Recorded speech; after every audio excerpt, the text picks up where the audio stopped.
السلام علیکم ورحمۃ اللہ وبرکاتہ۔ آج ہم پڑھیں گے آیت نمبر 92 سے شروع کرتے ہیں۔ اعوذ باللہ من الشیطان الرجیم، بسم اللہ الرحمن الرحیم۔ لن ہرگز نہیں، تنالو تم پا سکتے، البر نیکی کو، حتیٰ یہاں تک کہ تنفقو تم خرچ کرو، مما اس میں سے جو، تحبون تم پسند کرتے ہو، وما اور جو، تنفقو تم خرچ کرو گے، من شیئن کوئی چیز، فإنا تو بے شک، اللہ بھی اس سے علیم خوب جاننے والا ہے۔ یعنی کہ انسان اس وقت تک نیکی کو نہیں پہنچ سکتا جب تک وہ اپنی محبوب چیز جو ہے وہ اللہ کی راہ میں خرچ نہ کرتے۔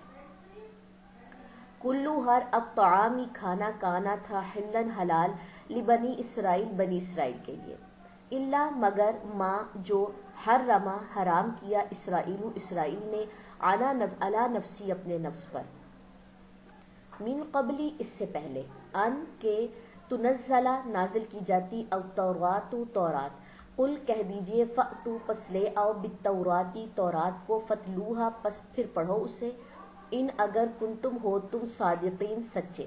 اس آیت میں بیسیکلی بات ہے کہ بنی اسرائیل نے کیا کیا تھا کہ اپنے اوپر کچھ کھانے خود حرام کر لیے تھے، ٹھیک ہے، اور مگر جو حرام کی اسرائیل نے اپنے نفس پر خود، کہ اللہ نے ان کو حلال کیا تھا، اللہ نے اس سے پہلے کہ نازل کی جاتی تورات۔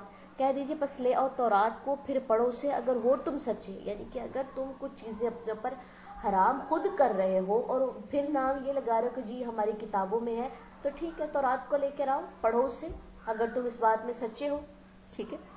تو دو آیتیں میرے خیال میں کافی ہیں۔ چلے جی ان آیات کی تلاوت دیکھ لیتے ہیں۔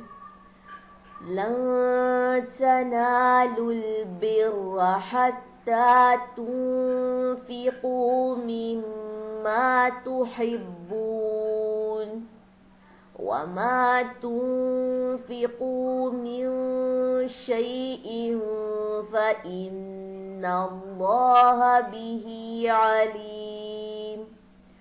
كل الطعام كان حلا لبني إسرائيل إلا ما حرم إسرائيل على نفسه من قبل أن تنزل التوراة، قل فأتوا بالتوراة فاتلوها إن كنتم صادقين۔ سبحانك اللهم وبحمدك أشهد أن لا إله إلا أنت أستغفرك وأتوب إليك۔